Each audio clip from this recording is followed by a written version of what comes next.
All right, Big Man, today is Tuesday. It's October 25th. Welcome to the Dog Walk presented by Barstool Sports. It's myself and Chief. Chief, how are you? I'm fighting. You're grinding. fighting? A little cold? Got the cold going. Yeah. Just that time of year. You said you usually don't get one? I feel like That's strange. I'm just waiting to get picked in line. I made it through all of COVID without ever having any symptoms. I did actually test positive for antibodies one time, but I never had Knew you had it or yeah, whatever? so I used to use that Muhammad Ali gift because every time I had a quote unquote exposure, always I probably got tested for COVID 20 times. It's negative every time. Mm-hmm. So I don't know. This is just your run of the mill seasonal body adjusting to this 35-degree weather. Yeah, your favorite, so. I like it 50. I think we've covered that. I know. Yeah. All right, feel better. Thank you. Today's episode is a little Halloween-centric, I'd say. A little Halloween, little true crime, little Chicago. We got it checking a lot of boxes with this one. Yeah, there's a lot going on. And if you're looking to do something, if you're looking to have something go on, an event maybe, you should check out the Game Time app because Game Time is the exclusive ticketing partner of Barstool Sports. It's created by fans for fans. Game Time is a ticketing app that makes it easier than ever to score last-minute deals on tickets to sports, concerts, and shows, and they guarantee the lowest price. If you haven't given Game Time a shot yet, we don't know what you're waiting for. You guys are going to love this app. Yeah, I think I'm going to use it. I think I'm going to use it this weekend for the Blackhawks. This past weekend. In the past, if I'm healthy enough, I'm going to go to the game. Beautiful. So they got a day game over the weekend against Seattle. Okay. I think that's a nice time. So Blackhawks tickets should be easy to get on there. Every ticket's easy to get. Yeah. So college football season's really picking up. October, November, that's the games you want to go to. Get on that Game Time app. Bowls, MLB playoffs, a lot going on. Now's the time to give Game Time The a best shot. sports month of the year. Very strong. Right now. Very strong. So tons of Barstool fans have been hitting us up on social saying they love it. So get in on the deals and download the Game Time app. Go to the account tab, create a login, and redeem code DOGWALK for $20 off your first purchase. Terms do apply. Download Game Time. Last minute tickets. Lowest price guaranteed. Okay, so today's story is one of those that I don't know how I haven't dug more into it. It's right up my alley. I like true crime. It is the most up your alley story of all time, and someone's already done all the work for you. And it's in my city. And it's crazy. Yeah, so we're talking about H.H. Holmes, and there's the book by Eric Larson, came out in 2003. I want to say I read it in 2006 or 2007, something like that. It's called Devil in the White City. I feel like everybody has heard that title.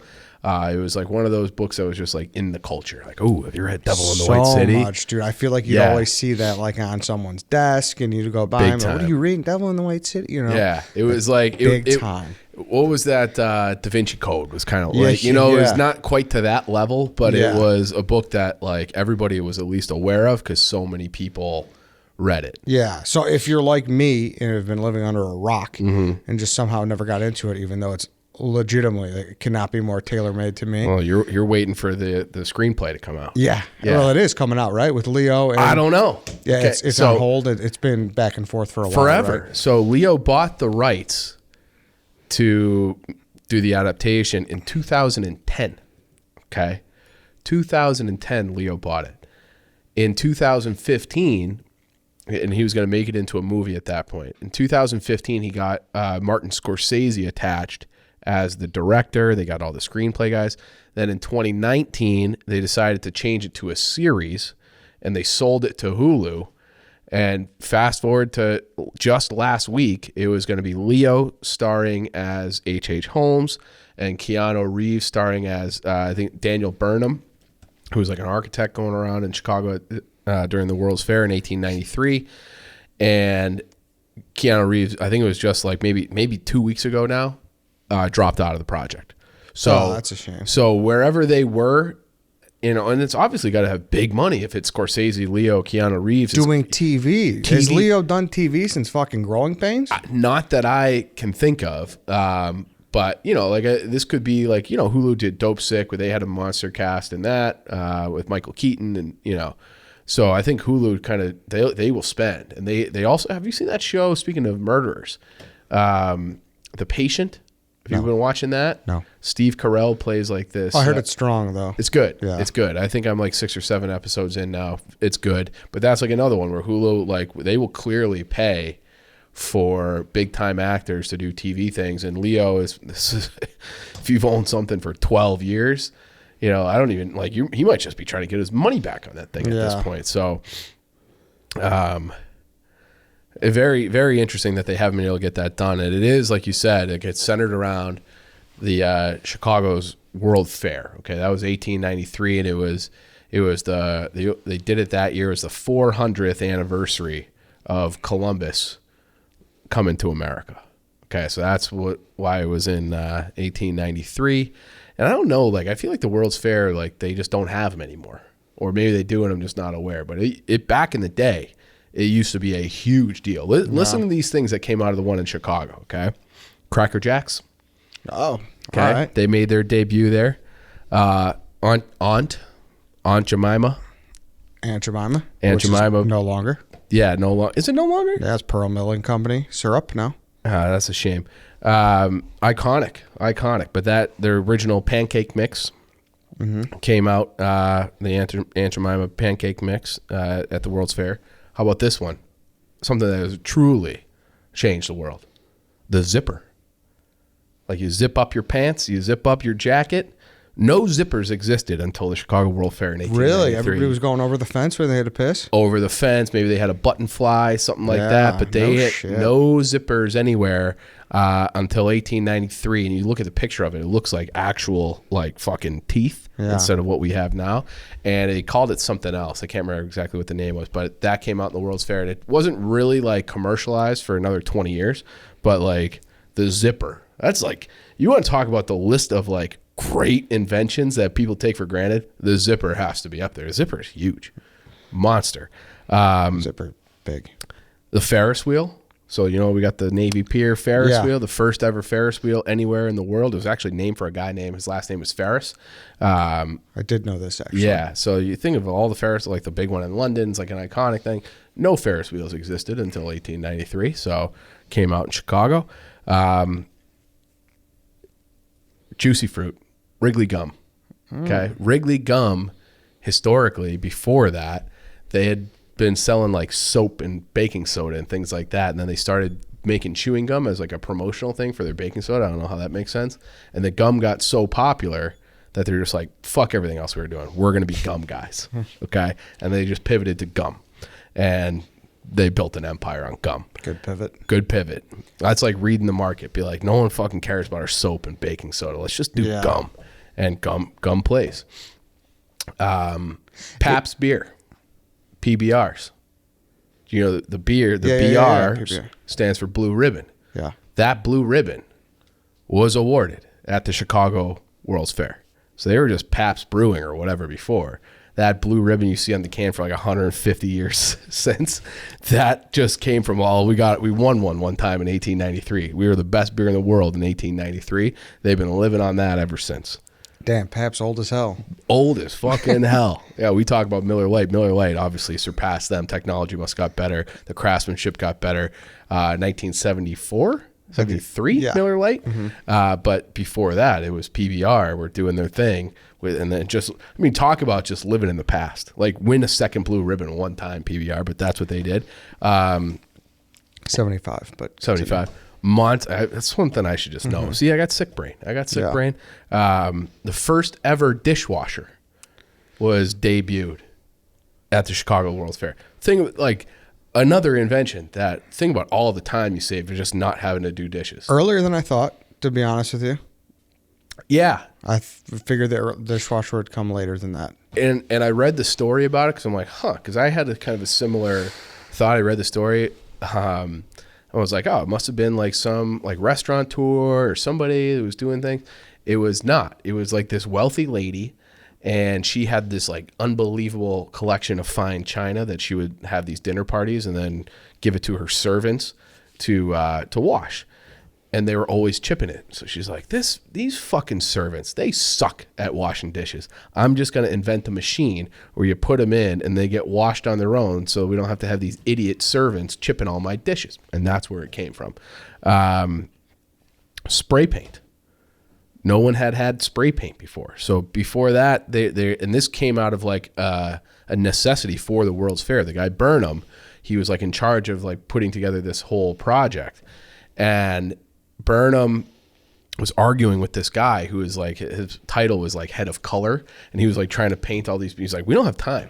He's like, you better find a fucking way to paint these faster. So he fired that guy, and he brought in another guy who came up with the system to like spray paint out of a hose because it was faster than brushing, and that's where spray paint came from. And then electricity. Like electricity had been around, but they did this like unbelievable, but it was seen as like dangerous, and that was actually like a Rockefeller thing where he was like putting out all these like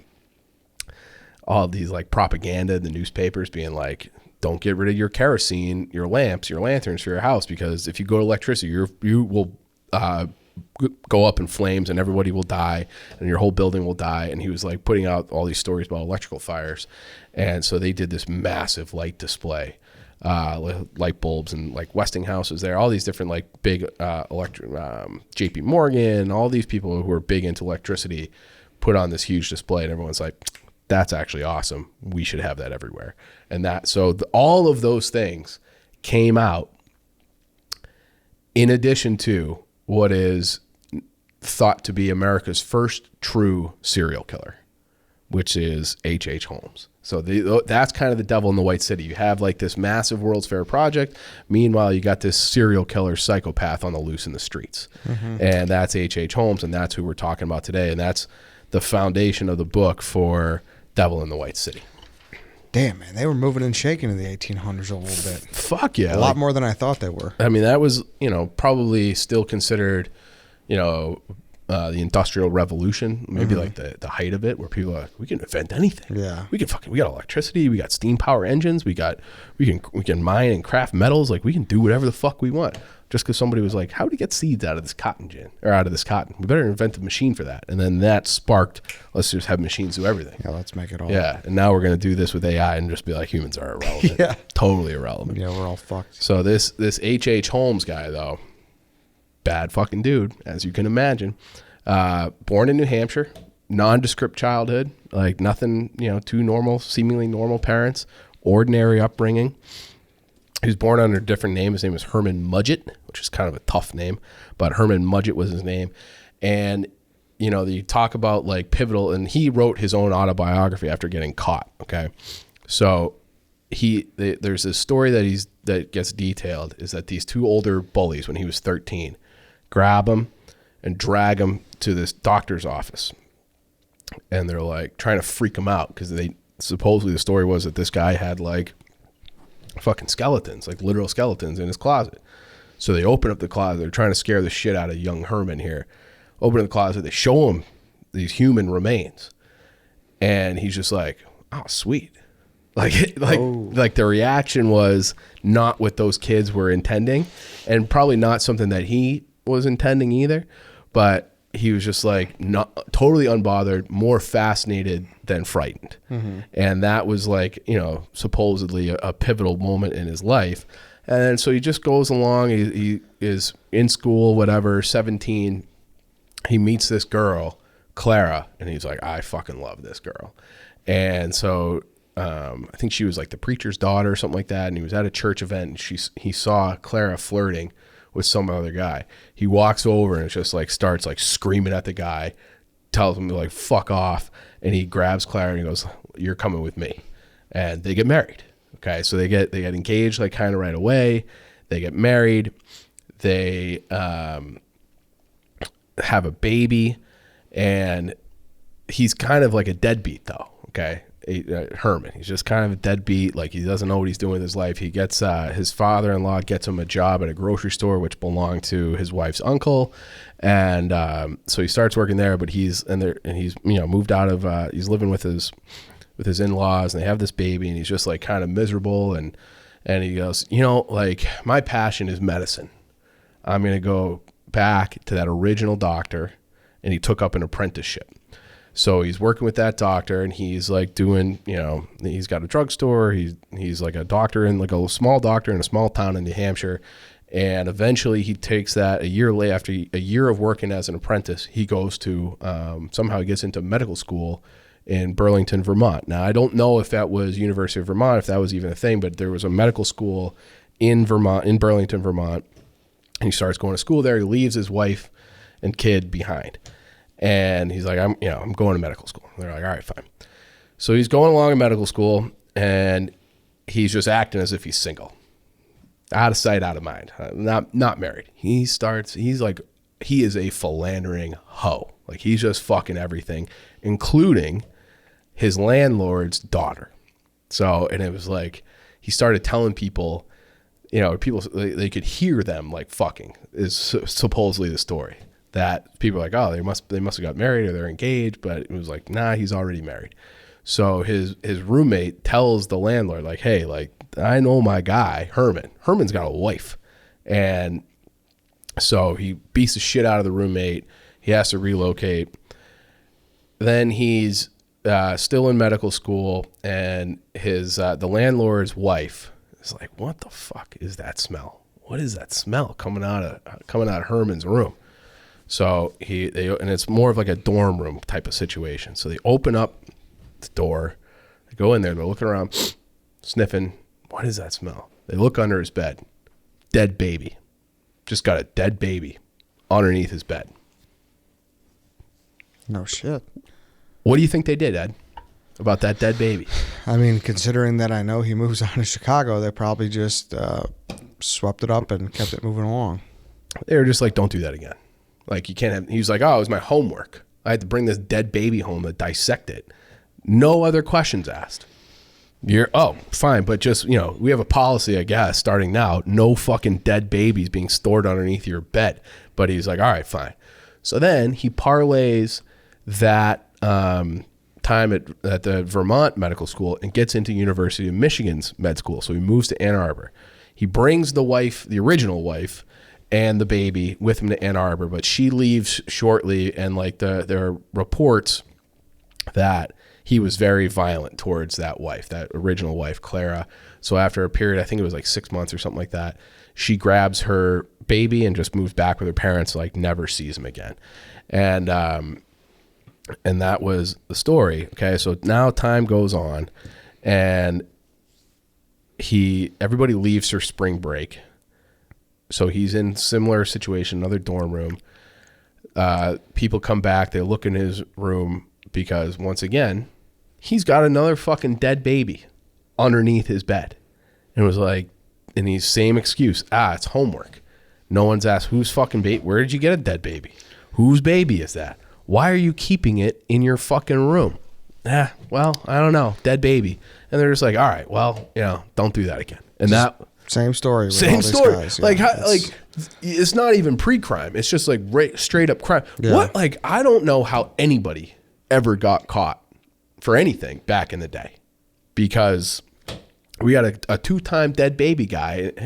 Like, a guy with a dead baby in his possession once feels like you got to be in jail for a life. You got to send that asshole to Alcatraz. But it's like with all these guys, and I'm sure, I haven't seen it yet, but I'm very well versed on Jeffrey Dahmer, but the whole Dahmer thing, like, you have the signs, and then it just, people just don't fucking follow through with them, or they don't go to the lengths that they should, and then look what happens at the end. And I know. Yeah. I also just think, like, the information back then, like, information doesn't travel. There's no internet. There's no, like, photo IDs. There's no DNA. Yeah. And it's just like, and then it's like, hey, how do you even call to check with you have to find out who the professor is. Hey, did you give our guy a dead baby to dissect over spring break? Well, you have to find the teacher. You have to figure out a way to write him a letter. Yeah. And so it's just like impossible to like put somebody's feet to the fire on that stuff. It is. So then where do we go after the second one? So now he's like, the wife's gone, and he's still at Michigan, and he is just like, he's a swindling, hustling, womanizing kind of guy. And he gets to the point, okay, where he gets to, this is 1890s, okay? So marriage and dating and everything back then was a lot different. So he would tell these women, like, I want to marry you. Let's get married. We've done an episode on this before. There's no diamond engagement rings back then either. It's just like kind of just your word. So he would be like, I want to marry you. And like, we're going to get married. And he's like a handsome guy. He's in med school. He's going to be a doctor, all this shit. And so women would be like, all right. And then they would sleep with him because, hey, like, we're getting married anyways. And then he would be like, never mind. But back then, because your purity and your value as a woman, if you gave up your virginity, it was a huge fucking deal. Mm-hmm. So if a guy has sex with you and then dumps you, there were like things on the books. You could sue the guy. You could sue him for like broken promise. There's like basically like a broken promise. Like, this guy said he's going to marry me. Now I can't get anybody to marry me because he took my virginity and then backed out of the deal. And so he got sued for that by one woman while he was at Michigan, and he had to go to court. And the judge was like, we don't believe that woman. She's just a hoe. Okay. And so he got off. And so he got off on that, even though back then that was, a big deal. It wasn't just like simply like breaking up or ending an engagement like it is today. It was like, no, like if you say you're going to marry someone and then you have sex with them and you don't marry them, there's hell to pay. So he did that with another woman. This woman was named Minnie Everett. She gave a quote to like the court proceeding. There was something lurking in that man's character that time will reveal. I do not like him. I firmly believe he will commit murder. Minnie Everett, while he was in. So it was like, oh shit, what do you know, Minnie? Yeah. And then, but this is like another quote. I'll just go back to this. I meant to read this kind of off the top. H.H. Holmes about himself. I was born with the devil in me. I couldn't help the fact that I was a murderer any more than a poet can help the inspiration to sing. He's just like, this is just what I was born to do, is fucking murder people. And so he gets out of medical school, and right before he's about to, he confesses to his professors. I don't know why, but he's just like, all those things that those women said about me, they were true. They were true. So they wouldn't really like fully grant him his license. So he decides that he has to just change his name. Okay. So he changes his name. That's when he goes from Herman Mudgett to Harry Howard Holmes, or H.H. Holmes. And there's no one knows exactly why he used those names. Howard was the name of his son with Clara, but who knows? And so he decided that he wanted to go to Chicago. Chicago was like this new, like, booming city. And so in like the late 1880s, he decides he's going to go to Chicago, and he fraudulently puts it in a newspaper somewhere that he passed the bar to become a pharmacist under the name H.H. Holmes. And that was like the first time that there's record of him using that name. So he has like the documentation that he is like, he passed the bar, he is a pharmacist. So he goes around Chicago, hoping to become a pharmacist and looking for pharmacies to get involved with. He finds this pharmacy in Inglewood, of all places, which I'm sure was like just a normal. It was very nice back then. Back in the day. It was very nice. Yeah. Mm-hmm. And he meets this couple, and the couple is a little bit younger, but the husband is like sickly. He's like bedridden, and the wife is really running the business. And so he gets in there, and he's kind of like a model employee for a while, and they trust him. And then that couple disappears, and nobody knows what happened to him. So he just kind of takes over that business. He starts running, puts the things in his name, starts running it.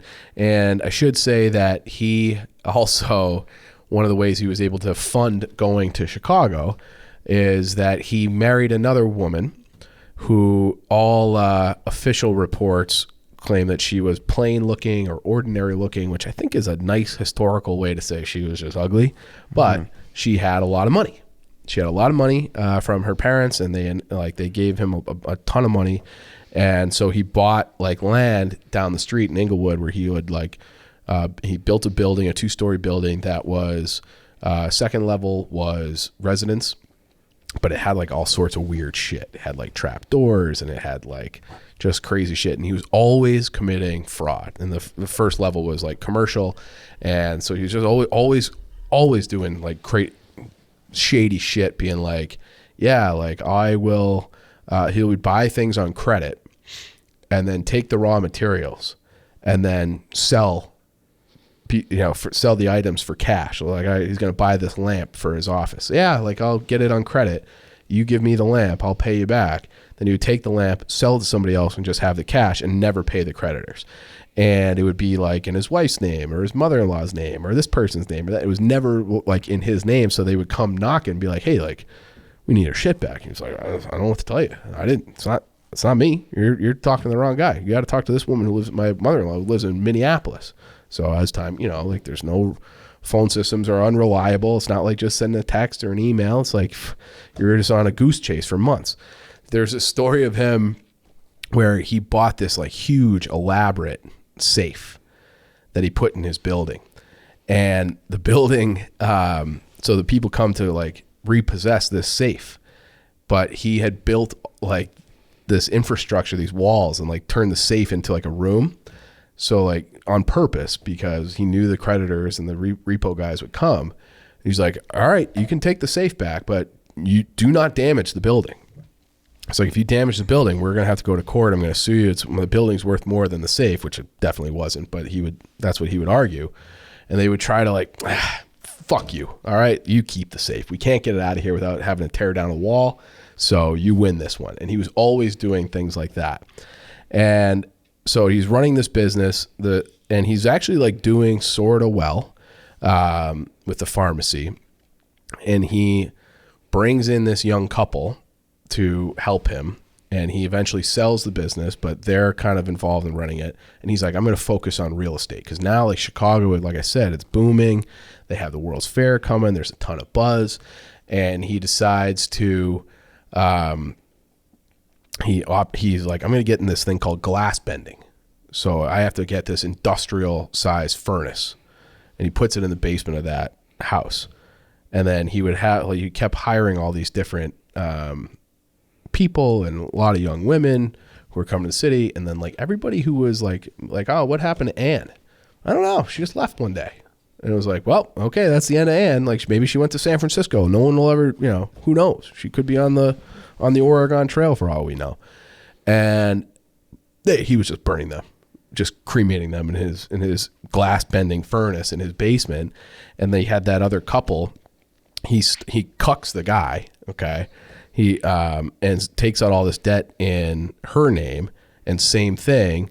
Like they have this altercation, and then it was like, what happened to Ned and his wife? I don't know. They just left one day, and that was always just like a good in 1893. Yeah, that was always a good enough answer. But he had enough medical training. Like he would take like chloroform rags. And which is, I think that is used to, I remember seeing it in a movie with Jason Sudeikis where like that was like a date rape thing. And so he would like chloroform them, knock them out, kill them somehow. And was always like obsessed with dissection. So, and then he would lock people in that safe. Okay.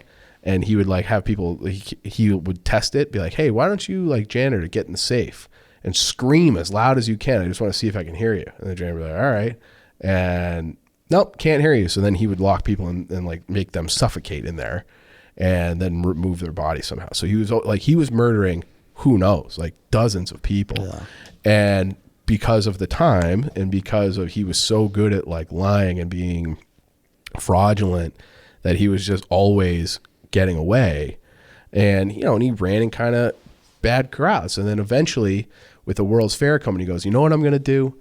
I'm going to take my building and turn it into a hotel. I'm going to add a third level.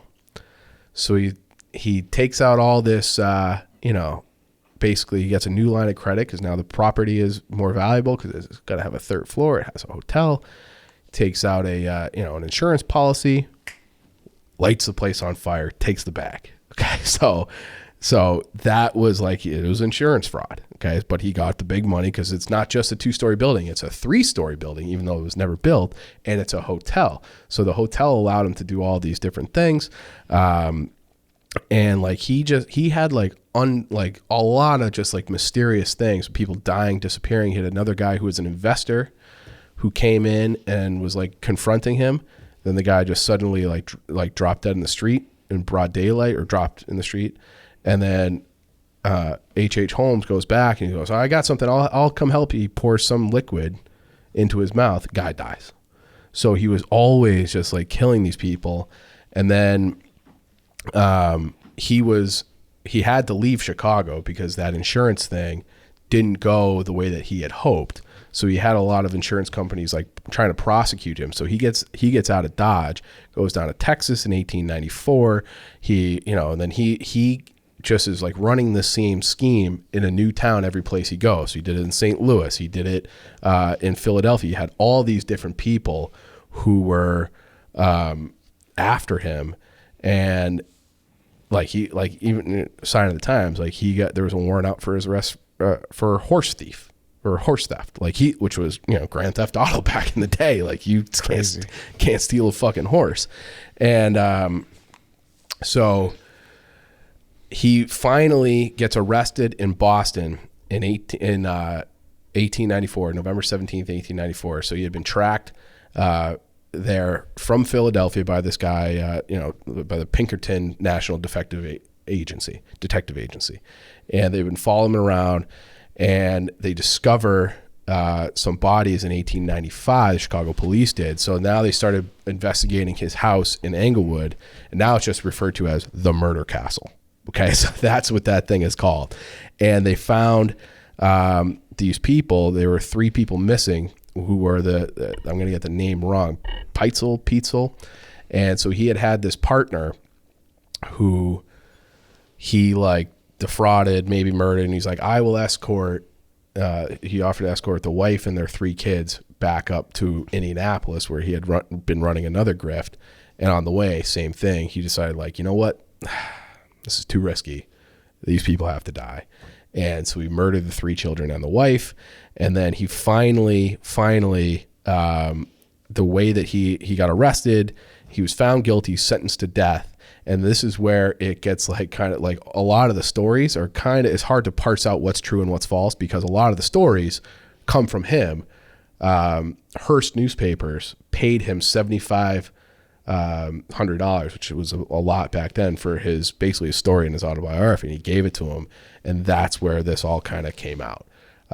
So there are these autobiographies, and then it's well, who really was this guy? And there's a lot of secondhand stories, but he murdered untold amounts of people and did the majority of his murdering while the biggest event in the world was taking place. It's crazy. Yeah, it is wild. That's why Leo bought this script, because it's a fucking wild story. They need to find a way to get this made. Yeah. I don't get how they can't. If it's Scorsese and him attached, and it makes no sense. And Keanu Reeves had no statement about why he backed out. But that's tough. Yeah. I think it's you say how it was easy to do that. It must have been so easy to do fraud too. Totally, just change your name. Yeah. I mean, come on. I don't know how anybody this is, and it's go west, young man, go west. There's always a new city popping up. Yeah. Where nobody knows your name. And it's have you ever seen Not Inglourious Bastards? Is that a Tarantino movie? Yeah, Jamie Foxx. It's a great movie. Yeah, Django. Yeah, Django's great. Where the opening scene, they or one of the opening scenes early in the movie, they go into some Texas town and they shoot the sheriff. And they're like, go get the marshal. It's you think this is your sheriff? He's actually this other guy under this other name who has been, wanted for years for horse thievery and cattle burglary and all sorts of other things and murder. So I'm actually just doing the law. And they're like, damn, we elected this guy sheriff and he's a fucking murderer. So it's I just think that there's probably endless cases of that, because IDs weren't a thing, and DNA wasn't a thing. Fingerprints weren't a thing. There's no paper trail anywhere of anything. You're just I just sold all my shit in South Carolina. You can make up any story, and decided to try to make it in the West. And that's all it took. Yeah. So it's crazy time. H.H. Holmes, man. Yeah. Devil in the White City. Maybe I'll give this book a shot. If you recommend this book, let me know. Yeah. You know what I also really recommend? Audiobooks. Yeah. Audiobooks. Just fire it up in the car. Not anybody listening. You guys have to listen to us. But Ed, you personally, you should get audiobooks. It still counts too. Yeah, definitely. People are counts. I don't know. Did I read? Yeah, you did. Yeah. Don't listen to that. All right. Mm-hmm. There we go. Chief, thank you. Of course. All right, everybody. That's it for today. We'll be back tomorrow. We will see you then.